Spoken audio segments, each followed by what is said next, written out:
शुक्लाम्बरधरं विष्णुं शशिवर्णं चतुर्भुजम् प्रसन्नवदनं ध्यायेत् सर्वविघ्नोपशान्तये व्यासं वसिष्ठनप्तारं शक्तेः पौत्रमकल्मषम् पराशरात्मजं वन्दे सुगतातं तपोनिधिम् व्यासाय विष्णुरूपाय व्यासरूपाय विष्णवे नमो वै ब्रह्मनिधये वासिष्ठाय नमो नमः अविकाराय शुद्धाय नित्याय परमात्मने सदैकरूपरूपाय विष्णवे सर्वजिष्णवे यस्य स्मरणमात्रेण जन्म संसारबन्धना विमुच्यते नमस्तस्मै विष्णवे प्रभविष्णवे ॐ नमो विष्णवे प्रभविष्णवे। श्रीवैशम्पायन उवाच श्रुत्वा धर्मानशेषेण पावनानि च सर्वसा युधिष्ठिरः शान्तनवं पुनरेवाभ्यभाषत। युधिष्ठिर उवाच किमेकं दैवतं लोके किं वाप्येकं परायणम् वन्दः कमर्चन्तः प्राप्नुयुर्मानवाः शुभम् ओ धर्मः सर्वधर्माणां भवतः परमो मतः किं जगन्मुच्यते जन्तुर्जन्म संसारबन्धनात्। श्रीभीष्म उवाच जगत्प्रभुं देवदेवमनन्तं पुरुषोत्तमं स्तुवन्नाम सहस्रेण पुरुषः सततोत्थितः तमेव चार्चयन् नित्यं भक्त्वा पुरुषमव्ययम् ध्यायन् स्तुवन्नमस्यंश्च यजमानस्तमेव च अनादिनिधनं विष्णुं सर्वलोकमहेश्वरं लोकाध्यक्षं स्तुवन् नित्यं सर्वदुःखादिको भवेत् ब्रह्मण्यं सर्वधर्मज्ञं लोकानां कीर्तिवर्धनं लोकनाथं महद्भूतं सर्वभूतभवोद्भवम् एष मे सर्वधर्माणां धर्मोऽधिकतमो मतः भक्त्वा पुण्डरीकाक्षं स्तवैरर्चिन्नरः सदा यो महत्तेजः परमं यो महत्तपः परमं यो महद्ब्रह्म परमं यः परायणम् मित्राणां पवित्रं यो मङ्गलानां च मङ्गलम् दैवतं देवतानां च भूतानां यो व्ययः पिता यतः सर्वाणि भूतानि भवन्त्यादियुगागमेऽस्मिंश्च प्रलयं यान्ति पुनरेव युगाक्षये लोकप्रधानस्य जगन्नाथस्य भूपते नाम सहस्रं मे शृणु पापभयापहम् नामानि गौणानि विख्यातानि महात्मनः ऋषिभिः परिगीतानि तानि वक्ष्यामि भूतये ऋषिर्नाम्नां सहस्रस्य वेदव्यासो महामुनिः छन्दो अनुष्टुप् तथा देवो भगवान् देवकीसुतः अमृतांशोद्भवो बीजं शक्तिर्देवकीनन्दनः त्रिसामाहृदयं तस्य शान्त्यर्थे विनियुज्यते विष्णुं जिष्णुं महाविष्णुं प्रभविष्णुं महेश्वरम् अनेकरूपदैत्यान्तं नमामि पुरुषोत्तमम् अस्य श्रीविष्णोर्दिव्यसहस्रनामस्तोत्रमहामन्त्रस्य श्रीवेदव्यासो भगवान् ऋषिः अनुष्टुप् छन्दः श्रीमहाविष्णुः परमात्मा श्रीमन्नारायणो देवता अमृतांशोद्भवो भानुरिति बीजम् देवकीनन्दनः स्रष्टेति शक्तिः भवक्षोभणो देव इति परमो मन्त्रः सिंहसन्नन्दकी चक्रीति कीलकम् अङ्गधन्वा गदाधर इत्यस्त्रम् रथाङ्गपाणिरक्षोभ्य इति नेत्रम् सामासामगः सामेति कवचम् आनन्दम् परब्रह्मेति योनिः सुदर्शनः काल इति दिग्बन्धः श्रीविश्वरूप इति ध्यानम् विंश्च प्रलयं यान्ति पुनरेव युगाक्षये लोकप्रधानस्य जगन्नाथस्य भूपते नाम सहस्रं मे शृणु पापभयापहम् नामानि गौणानि विख्यातानि महात्मनः ऋषिभिः परिगीतानि तानि वक्ष्यामि भूतये ऋषिर्नाम्नां सहस्रस्य वेदव्यासो महामुनिः अनुष्टुप् तथा देवो भगवान् देवकीसुतः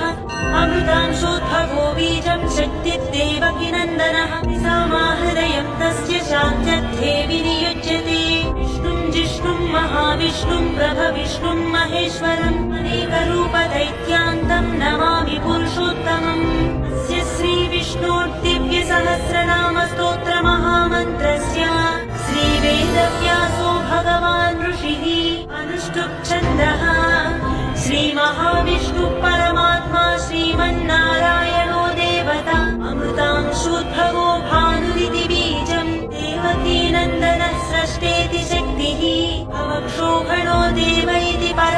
महान्त्रः अभृन्नन्दकी चक्रीतिकीलकम् अङ्गधन्वा गदाधर इत्यस्त्रम् रथाङ्गपाणिरक्षोभ्य इति नेत्रम् सामासामगः सामेति कवचम् आनन्दम् परब्रह्मेति योनिः सुदर्शनः काल इति दिग्बन्धः विश्वरूप इति ध्यानम् श्रीमहाविष्णुप्रीत्यर्थे सहस्रनाम जपे विनियोगः ध्यानम् क्षीरोदन्मत्प्रदेशे शुचिमणिविलसत्सैकते मौक्तिकानाम् मालाक्लप्तासनस्थत्स्फटिकमणिनिभैर्मौक्तिकैर्मण्डिताङ्गः शुभ्रैरभ्रैरदभ्रैः उपरि विरचितैः मुक्तपीयूषवर्षैः आनन्देन पुनीयातरिडलिन गदा शङ्खपाणिर्मुकुन्दः पादौ यस्य नाभिः पियदसुरनिलः चन्द्रसूर्यौ च नेत्रे कर्णावासा शिरोध्यौ मुखमपि दहनो यस्य वास्तेयमब्धिः अन्तस्थं यस्य विश्वं सुरनरखगो भोगि गन्धर्वदैत्यै चित्रं प्रम्यते तं त्रिभुवनवपुषं विष्णुमीशं नमामि। नमो भगवते वासुदेवाय शान्ताकारं भुजगशयनं पद्मनाभं सुरेशं विश्वाधारं गगनसदृशं मेघवर्णं शुभाङ्गं लक्ष्मीकान्तं कमलनयनं योगिहृद्यानगम्यं वन्दे विष्णुं भवभयहरं सर्वलोकैकनाथम् श्यामं पीतकौशेयवासं श्रीवत्साङ्गं कौस्तुभोभासिताङ्गं योपेतं पुण्डरीकायताक्षं विष्णुं वन्दे सर्वलोकैकनाथम् नमः समस्तभूतानाम् आदिभूताय भूभृते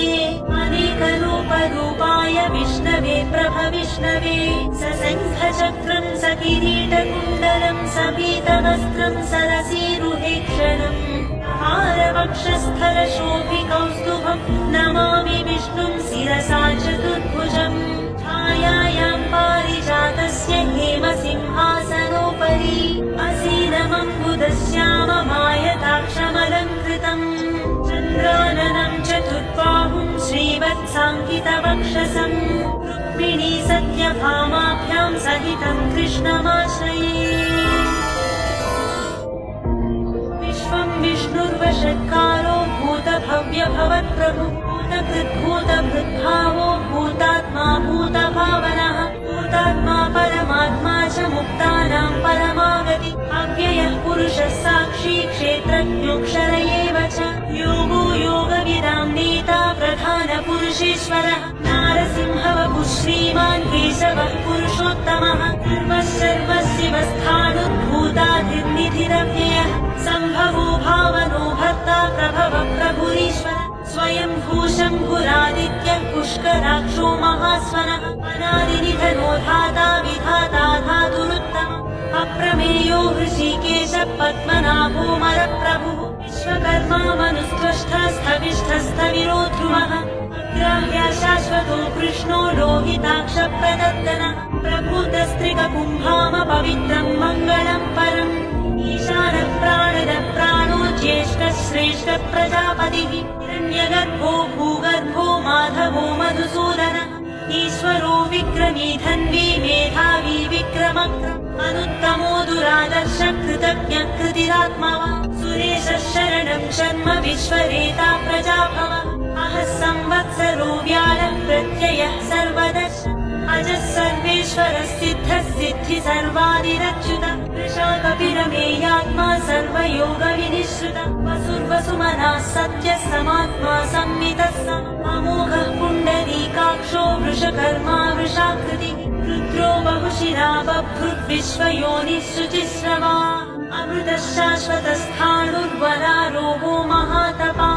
सर्वगः सर्वविद्भानुर्विश्वक्सेनो जनार्दनः वेदो वेदविदव्यङ्गो वेदाङ्गो वेदवित्कवि लोकाध्यक्षः सुराध्यक्षो धर्माध्यक्षः कृताकृतः चतुरात्मा चतुर्व्यूहश्चतुर्दंष्ट्रश्चतुर्भुज भ्राजिष्णुर्भोजनं भोक्ता सहिष्णुर्जगदादिज अनघो विजयो जेता विश्वयोनिः पुनर्वसु उपेन्द्रो सुवामनः प्रांशुरमोघः शुचिरुचितः अतीन्द्रः सङ्ग्रहः सद्भो धृतात्मा नियमो यमः वेद्यो वैद्यः सदा योगी वीरः माधवो मधुः अतीन्द्रियो महामायो महोत्साहो महाबलः महाबुद्धिर्महावीर्यो महाशक्तिर्महाद्युतिः अनित्यस्य वपुः श्रीमानमेयात्मा महाश्वासो महीभर्ता श्रीनिवासः सताङ्गतिः अनिरुद्धः सुरानन्दो गोविन्दो गोविदाम्पतिः मरीचित्तमनोहंसः सुपर्णो भुजगोत्तमः हिरण्यनाभः सुतपा पद्मनाभः प्रजापति अमृत्युः सर्वदृक्सिंहः सन्धाता सन्धिमान् स्थिरः अजो दुर्मर्शनः शास्ता विश्रुतात्मा सुरारिः गुरुर्गुरुतमो धाम सत्यः सत्यपराक्रमः निमिषो निमिषस्रग्वी वाचस्पतिरुदारकी अग्रणी ग्रामणी श्रीमान् न्यायो नेता समीरणः सहस्रमूर्धा विश्वात्मा सहस्राक्षः सहस्रपात् आवर्तनो निवृत्तात्मा समृतः सम्प्रमर्दनः अहः संवर्तको वह्निर् अनिरोधरणीधरः सुप्रसादः प्रसन्नात्मा विश्वदृक् विश्वभुक् विभुः सत्कर्ता सत्कृतः साधुर्जह्निर्नारायणो नरः असङ्ख्येयो प्रमेयात्मा विशिष्टः शिष्टकृच्छुचिः सिद्धार्थः सिद्धसङ्कल्पः सिद्धिदः सिद्धिसाधनः वृषाही वृषभो विष्णुर्वृषपर्वा वृषोदरः वर्धनो वर्धमानश्च विविक्तः श्रुतिसागरः सुभुजो दुग्धरो वाग्मी महेन्द्रो वसुदो वसु नैकरूपो बृहद्रूपस्य विविष्टप्रकाशनः ओजस्तेजोद्युतिधरः प्रकाशात्मा प्रतापनः उदस्पष्टाक्षरो मन्त्रश्चन्द्रांशुर्भास्करद्युति अमृतांशोद्भवो भानुः शशबिन्दुः सुरेश्वर औषधम् जगतः सेतुः सत्यधर्मपराक्रमः भूतभव्यभवन्नाथः पवनः पावनो नरः कामः कामकृत्कान्तः कामः कामप्रदः प्रभु युगादिकृत्युगावर्तो नैकमायो महाशनः अदृश्यो व्यक्तरूपस्य सहस्रजिदनन्तः इष्टो विशिष्टः शिष्टेष्टः शिखण्डी नहुषो वृषः क्रोधः क्रोधकृत्कर्ता विश्वबाहुर्महीधरः अच्युतः प्रथितः प्राणः प्राणदो वा समानुजः अपां निधिरधिष्ठानम् अप्रमत्तः प्रतिष्ठितः स्कन्दः स्कन्दधरो धुर्यो वरदो वायुवाहनः वसुदेवो बृहद्भानुरादिदेवः पुरन्धरः अशोकस्तारणस्तारः शूरः सौरिज्जनेश्वरः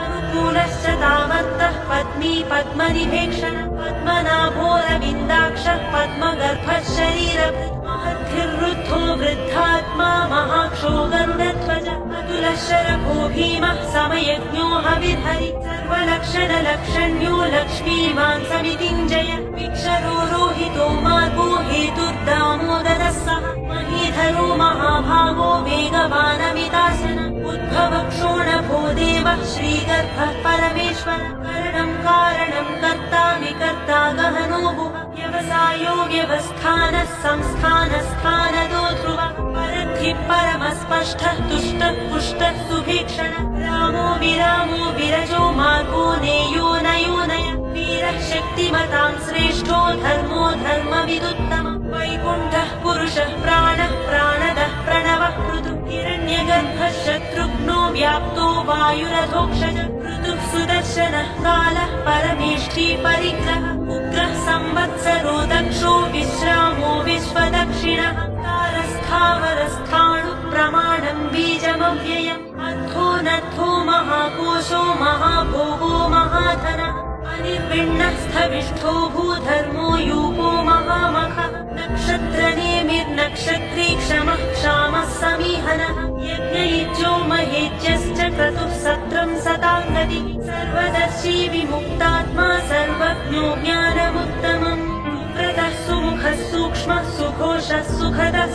मनोहरोचितः क्रोधो वीरबाहुर्विदारणः स्वापनः स्ववशो व्यापी नैकात्मा नैककर्म वत्सरो वत्सरो वत्सी रत्नगर्भो धनीश्वर धर्मगुद्धर्मकृद्धर्मी सदक्षरमनक्षरम् गभस्तिनेमि सत्त्वस्थः सिंहो भूतमहेश्वर आदिदेवो महादेवो देवेशो देवभृद्गुरुः उत्तरो गोपतिर्गोप्ता ज्ञानगम्यः पुरातनः शरीरभूत वृद्धोक्ता कपीन्द्रो भूरि दक्षिण सोमको मृतपः सोमः पुरुजित् पुरु सत्तम विनयोजय सत्यसन्धो दाशार्हः सात्वतां पदि जीवो विनयितो साक्षी मुकुन्दो मित विक्रम अम्भो निधिरनन्तात्मा महोदधिशयोऽन्तक अजो महार्हः स्वाभाव्योजिता मित्रः प्रमोदन आनन्दो नन्दनो नन्दः सत्यधर्मा त्रिविक्रम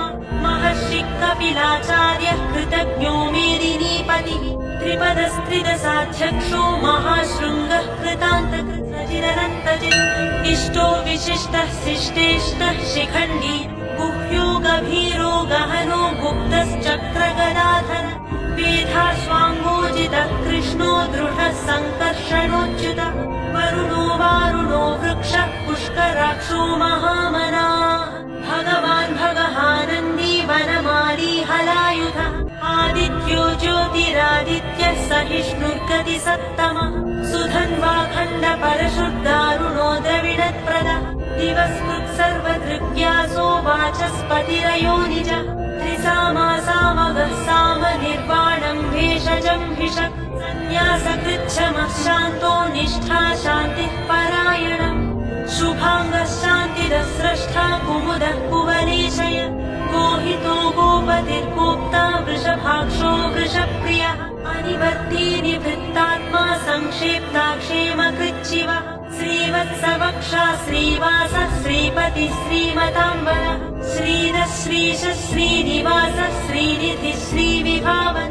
श्रीधर श्रीकर श्रेयः श्रीमान् लोकत्रयाश्रयः स्वक्षस्वङ्गः शतानन्दो नन्दिर्ज्योतिर्गणेश्वर विदितात्मा विधेयात्मा सत्कीर्तिश्चिन्न संशय उदीर्णः सर्वतश्चक्षुरनीशः शाश्वतस्थिरः भूषयो भूषणो भूतिर्विशोकः शोकनाशनः अर्चिष्मानर्चितः कुम्भो विशुद्धात्मा विशोधन अनिरुद्धो प्रतिरथः प्रद्युम्नो मित विक्रमः कालनेमिनिहावीरः शौरिः शूरजनेश्वरः त्रिलोकात्मा त्रिलोकेशः केशवः केशिहा हरिः कामदेवः कामपालः कामीकान्तः कृतागमः अनिर्देश्य वपुर्विष्णुर्वीरोऽनन्तो धनञ्जयः ब्रह्मण्यो ब्रह्मकृद्ब्रह्मा ब्रह्म ब्रह्म विवर्धन ब्रह्मविद्ब्राह्मणो ब्रह्मी ब्रह्मज्ञो ब्राह्मणप्रियः महाक्रमो महाकर्मा महातेजा महोदगः महाक्रतुर्महायज्वा महायज्ञो महाहवि स्तव्यस्तव्यप्रियस्तोत्रं स्तुतिस्तोतारणप्रियः पूर्णः पूरयिता पुण्यः पुण्यकीर्तिरनामयः मनोजवस्तीर्थकरो वसुरेता वसुप्रद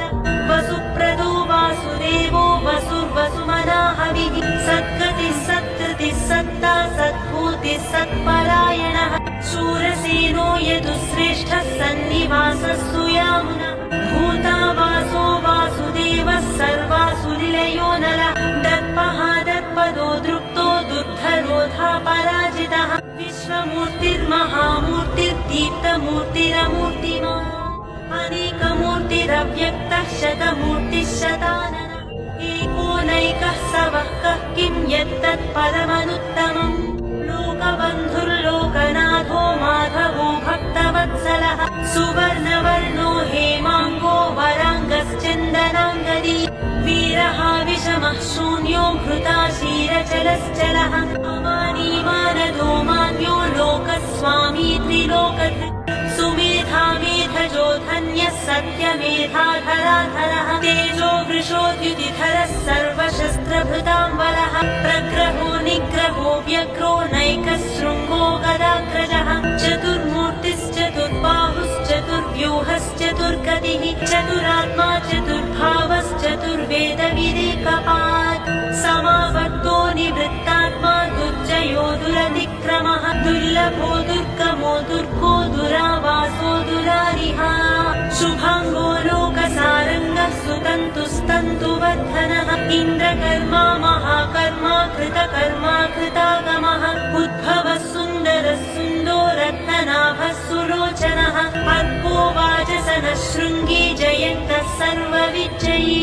सुवर्णबिन्दुरक्षोभ्यः सर्व वागीश्वरेश्वरः महाह्रदो महागर्तो महाभूतो महानिधिः कुमुदः कुन्दरः कुन्दः पर्जन्यः पावनो निलः अमृताशोऽमृतवपुः सर्वज्ञः सर्वतोमुखः सुलभः सुव्रतः सिद्धः शत्रुजिच्छत्रुतापनः न्यक्रोधो दुम्बरो स्वद्धच्छाणूराधनिशोदनः सहस्रार्चिः सप्तजिह्वा सप्तेधा सप्तवाहनः अमूर्तिरनघोचिन्त्यो भयकृद्भयनाशनः अणुबृहद्दृशस्थूलो गुणभृन्निर्गुणो महान् अधृतस्वधृतस्वास्यः प्राग्वंशो वंशवर्धनः भारभृत्कथितो योगी योगीशः सर्वकामदः आश्रमश्रवणक्षामः सुपर्णो वायुवाहनः धनुर्धरो धनुर्वेदो दण्डो दमयिता दमः अपराजितः सर्वसहो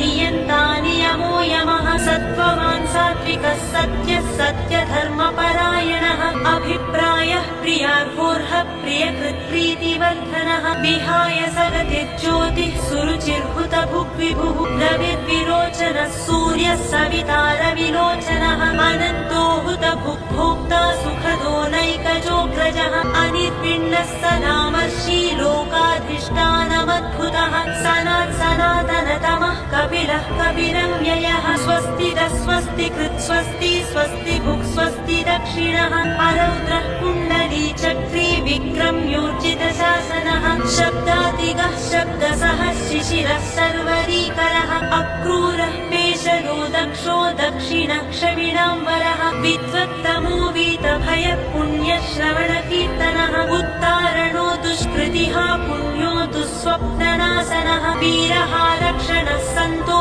जीवनः पर्यवस्थितः अनन्तरूपोऽनन्तश्रीर्जितमन्युर्भयापहः चतुरश्रो गभीरात्मा विदिशो व्यादिशो दिशः अनादिर्भूर्भुवो लक्ष्मी सुवीरो रुचिराङ्गदः जननो जनजन्मादिर्भीमो भीमपराक्रमः आधारनिलयो धाता पुष्पहास प्रजागरः ऊर्ध्वगः सत्पथाचार प्राणदः प्रणवः पणः प्रमाणं प्राणनिलयः प्राणभृत् प्राणजीवनः तत्त्वं तत्त्वविदेकात्मा जन्म मृत्युजरातिगः भूर्भुवः स्वस्तरुस्तार सविता प्रपितामहः यज्ञो यज्ञपतिर्यज्वा यज्ञाङ्गो यज्ञवाहनः यज्ञभृत्यज्ञकृत्यज्ञी यज्ञभुग्यज्ञसाधनः यज्ञान्तकृत्यज्ञगुह्यमन्नमन्नादयेव च आत्मयोनिस्वयं जातो वैखानः सामगायनः देवकीनन्दनः स्रष्टा क्षितीशः पापनाशनः शङ्खकृन्नन्दकी चक्री शाङ्गधन्वा गदाधरः रथाङ्गपाणिरक्षोभ्यः सर्वप्रहरणायुधः सर्वप्रहरणायुध ॐ नमः इति वनमाली गदीशाङ्गी शङ्खी चक्री च नन्दकी श्रीमान्नारायणो विष्णुर्वासुदेवोऽभिरक्षतु वनमाली गदीशाङ्गी शङ्खी चक्री च नन्दकी श्रीमान्नारायणो विष्णुर्वासुदेवोऽभिरक्षतु इतीदं कीर्तनीयस्य केशवस्य महात्मनः नाम्नां सहस्रं दिव्यानामशेषेण प्रकीर्तितम् यैदं शृणुयात् नित्यं यच्छापि परिकीर्तयेत् नाशुभं प्राप्नुयात् किञ्चित् सोमुत्रेह च मानवः वेदान्तको ब्राह्मणः स्यात् क्षत्रियो विजयी भवेत् वैश्यो धनसमृद्धः स्यात् शूद्रः सुखमवाप्नुयात् धर्मार्थी प्राप्नुयात् धर्मम् अर्थार्थी चार्थमाप्नुयात् कामानवाप्नुयात् कामी प्रजार्थी प्राप्नुयात् प्रजा भक्तिमान् यः सदोत्थाय शुचिस्तद्गतमानसः सहस्रं वासुदेवस्य नाम्नामेतत् प्रकीर्तयेत् यशः प्राप्नोति विपुलं ज्ञाति प्राधान्यमेव च अचलां श्रियमाप्नोति श्रेयः प्राप्नोत्यनुत्तमम् न भयं क्वचिदाप्नोति वीर्यं तेजश्च विन्दति भवत्यरोगो द्युतिमान् बलरूपगणान्वितः रोगात्तो मुच्यते रोगात् बद्धो मुच्येत बन्धनात् भयान्मुच्येत भीतस्तु मुच्येतापन्न आपदः दुर्गाण्यतितरत्यासु पुरुषः पुरुषोत्तमम् स्तुवन्नाम सहस्रेण नित्यं भक्तिसमन्वितः वासुदेवाश्रयो मत्यो वासुदेवपरायणः सर्वपापविशुद्धात्मा याति ब्रह्म सनातनम् न वासुदेव भक्तानामशुभम् विद्यते क्वचित् जन्म मृत्युजरा व्याधि भयम् नैवोपजायते इमं स्तवमधीयानः श्रद्धा भक्ति समन्वितः यज्ञेनात्मा सुखक्षान्ति श्रीधृति स्मृति कीर्तिभिः न क्रोधो न च मात्सर्यम् न लोभो नाशुभामतिः भवन्ति कृतपुण्यानां भक्तानां पुरुषोत्तमे यौ स चन्द्रार्कनक्षत्राखं दिशो भूर्महोदधिः वासुदेवस्य वीर्येण विधृतानि महात्मनः ससुरासुरगन्धर्वं स यक्षोरगराक्षसम् जगद्वसे वर्ततेदं कृष्णस्य सचराचरम् इन्द्रियाणि मनोबुद्धिः सत्त्वं तेजो बलं धृतिः वासुदेवात्मकान्याहुः क्षेत्रं क्षेत्रज्ञ एव च सर्वागमानामाचारः प्रथमं परिकल्पते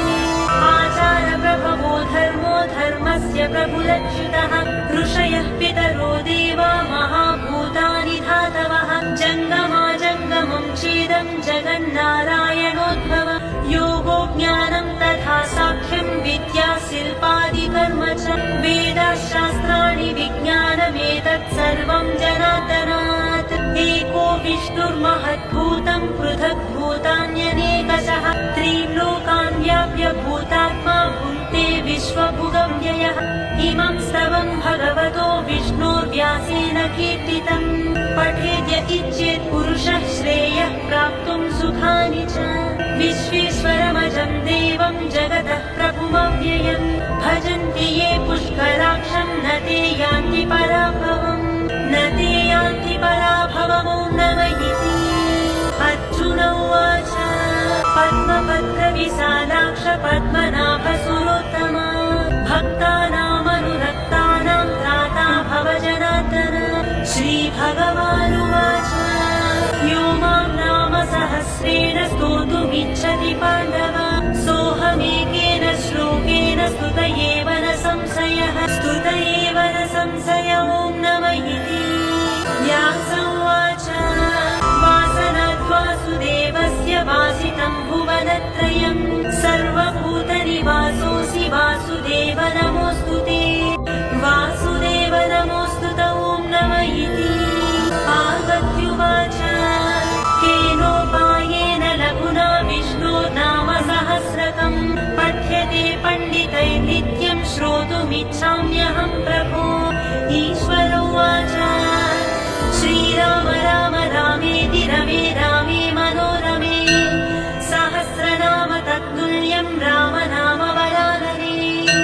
श्रीराम राम रामेति रमे रामे मनोरमे सहस्रनाम तत्तुल्यं राम नाम वरानने राम राम वरानन ॐ नमः इति ब्रह्मोवाच नमोऽस्त्वनन्ताय सहस्रमूर्तये सहस्रपादाक्षि शिरोरुबाहवे सहस्रनाम्ने पुरुषाय शाश्वते सहस्रकोटियुगधारिणे नमः सहस्रकोटियुगधारिणे नमो नमः इति सञ्जय उवाच यत्र योगेश्वर कृष्णो यत्र पार्थो धनुर्धर तत्र श्रीविजयो भूतिर्ध्रुवा नीतिर्मतिर्मम श्रीभगवानुवाच